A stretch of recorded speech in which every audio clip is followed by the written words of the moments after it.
ਕਹਿੰਦਾ ਮੈਂ ਕੱਲ ਕੀ ਗਿਆ ਸੀ ਗਾੜੀ ਕੀ ਲੈਣਾ ਤੇ ਇੱਕ ਹੋ ਗਏ ਨਾ ਉਹ ਜਿੰਦੇ ਸ਼ਾਹ ਮਰ ਗਿਆ ਕੀ ਕੱਖ ਨਹੀਂ ਬਣਿਆ ਆਪਣੀ ਮਾਂ ਦੇ ਦੱਸ ਨਹੀਂ ਹੋਰ ਵਿਚਾਰੇ ਕਈ ਮਰੇ ਕਈ ਮਰ ਗਏ ਨੇ ਇੱਥੇ ਹੁਣ ਜਿੰਦੇ ਸ਼ਾਹ ਕਈ ਅਜੇ ਵੀ ਟਿੱਪੋ ਖੋਲੋ ਦਾ ਗੱਲ ਕੰਮ ਦੀ ਤਾਂ ਕਰਨੀ ਆ ਅੱਜ ਇਹ ਨਬੀ ਨੂੰ ਬਾਅਦ ਇਹ ਨਬੀ ਆਇਆ ਇਹ ਨਵੀਂ ਆਇਆ ਆਪਣੇ ਸੋਚੋ ਵਰੀ ਦੀ ਅੱਲਾਹ ਤਾਲਾ ਨੇ ਕਾਲ ਦੇ ਵਿੱਚ ਇਹ ਆਖਰੀ ਨਬੀ ਹੈ ਉਸ ਤੋਂ ਬਾਅਦ ਨਬੀ ਕੋਈ ਨਹੀਂ ਹੈਗਾ ਦੁਨੀਆ ਕਿੱਥੇ ਕਿੱਥੇ ਪਹੁੰਚ ਗਈ ਕਾਗਜ਼ ਵੀ ਵਿੱਚ ਝੂਠਾ ਹੀ ਇਹਦਾ ਜਿਹੜਾ ਔਰ ਅਮਰੀਕਾ ਦਾ ਹਾਂ ਉਹ ਐਵੇਂ ਹੀ ਆ ਕੁਝ ਨਹੀਂ ਹੈਗਾ ਉਹਦੇ ਵਿੱਚ ਇਹ ਖਾਲੀ ਕਾਗਜ਼ ਹੀ ਯਾਰ ਮੁੜ ਕੇ ਮਾਫੀ ਮੰਗੀ ਇਹਨੇ ਜਾ ਕੇ ਉਹਨਾਂ ਤੋਂ ਸਿਆਸਤ ਦਾ ਕੰਮ ਹੈ ਅਸੀਂ ਇਹ ਗੱਲਾਂ ਕਰਦੇ ਹਾਂ ਨਹੀਂ ਉਹ ਪਿੱਛੋਂ ਗੱਲਾਂ ਕਰ ਜੇ ਤੇਰੇ ਕੋਲ ਤੈਨੂੰ ਆਪੇ ਲੋਕ ਪ੍ਰੋਟੋਕੋਲ ਦੇਣਗੇ ਵੀ ਇਹ ਬੰਦਾ ਬਾਲਾ ਨਾ ਦੇ ਚੰਟੇ ਸ਼ੁਰੂ ਤੋਂ ਲੈ ਇਹ ਸਮੁੰਦਰ ਚ ਹੈਗੀ ਹੈ ਬੁੱਢੀ ਜਿਹੜੀ ਨੂੰ ਧਣੇ ਜਿਹਦੇ ਚ ਬੱਚੇ ਦੇ ਬੇਟਕਾਈ ਹੈ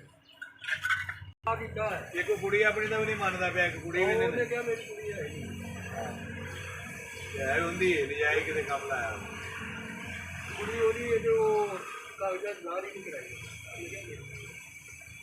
ਇਹ ਛੋਟੇ ਬੜੇ ਰੋਲਾ ਪਵੇਗੀ ਉਹ ਵੀ ਇਹ ਵੀ ਦੇਖਦਾ ਹੁਣ ਵੀ ਜ਼ਿਆਦਾ ਤੇਰੀ ਕਰੀ ਬੜੀਆਂ ਚਾਰ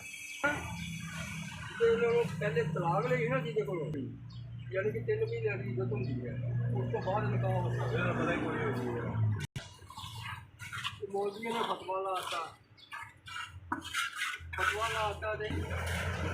ਤਲਾਕ ਦੇ ਤੋਂ ਬਾਅਦ ਫਿਰ ਜਦ ਕੁੜੀ ਨੂੰ ਫਿਰ ਦੁਬਾਰਾ ਨਿਕਾਹ ਅਜੇ ਤੱਕ ਬਗੈਰ ਨਿਕਾਹ ਤੋਂ ਲਈ ਫਿਰਦਾ ਆਪਣੀ ਜਿਹੜੀ ਕਾਲੇ ਜਾਦੂ ਵਾਲੀ ਮੈਂ ਪੜ੍ਹਦੀ ਦਾ ਫਿਰ ਵੀ ਬਗੈਰ ਨਿਕਾਹ ਤੋਂ ਉਹ ਪਹਿਲੇ ਡਾਂਸਰ ਕਹਿੰਦੇ ਨੇ ਪਤਾ ਕਿਹੜਾ ਬੰਦਾ ਕਹਿੰਦੇ ਪਹਿਲੇ ਡਾਂਸ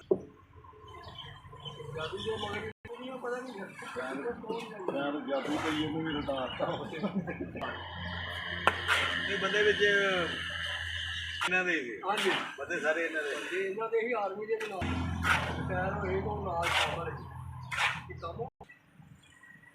ਤੇ ਬਾਤ ਦਾ ਬੜਾ ਗਿਆ ਚਾਰ ਸਿਟੀ ਦੀ ਤੇ ਮਗਰ ਬਾਤ ਜ਼ਿਆਦਾ ਹੋ ਗਈ ਹੈ ਇਹ ਐਸਾ ਗੱਲਾਂ ਕਰਕੇ ਸਗੋਂ ਜਿਹੜੀ ਆਵਾਮ ਬਦਲ ਜਾਂਦੀ ਫਿਰ ਉਹਨਾਂ ਨੇ ਸਾਰੀ ਕਾਰਵਾਈ ਫਿਰ ਐਸਾ ਗੰਦਾ ਆ ਕਿਸੇ ਨੂੰ ਕੋਈ ਕੰਮ ਕਈ ਬੰਦਿਆਂ ਹੋ ਕੇ ਤੇ ਆਪੇ ਹੀ ਬੈਠਾ ਆਪਣੇ ਕੋਈ ਬੰਦਾ ਨਹੀਂ ਉਹਦੇ ਕੋਲ ਯਾਰ ਇਹ ਨਾ ਬੜਾ ਵੱਡਾ ਬੇਵਕੂਫ ਬੰਦਾ ਉਹ ਗੱਡੀ ਤੋਂ ਵਿਖਾਉਣ ਦਾ ਜਦੋਂ ਅਦਾਲਤ 'ਚ ਪੇਸ਼ ਕਰਨ ਲੱਗੇ ਯਾਰ ਨਾ ਮਾਂ ਯਾਰ ਮੈਨੂੰ ਕੋਈ ਗਲਤੀ ਕਰਦੇ ਯਾਰ ਤੇ ਚਲੋ ਕਿਸੇ ਪਾਸੇ ਦੀ ਨਾ ਗੱਲ ਕਰੋ ਨਾ ਬੜਾ ਬੜਾ ਗੱਡੀ ਦੇ ਸ਼ੀਨ ਪੀ ਰਹੇ ਉਹਦੇ ਮਗਰ ਉਹ ਅਗਰ ਗੱਡੀ ਦੇ ਸ਼ੀਨ ਪੀ ਰਹੇ ਹਾਂ ਜਿਨ੍ਹਾਂ ਦਾ ਬੜਾ ਨਾਂ ਹੈ ਹਾਂ ਸ਼ਰਪੂਰਾ ਨੇ ਵੇਖਿਆ ਹਾਲ ਖੁੱਟਿਆ ਨੂੰ ਮਰਨਾ ਕੀ ਲੈਣਾ ਦੇਣਾ ਉਧਰ ਦੁਨੀਆ ਦੇ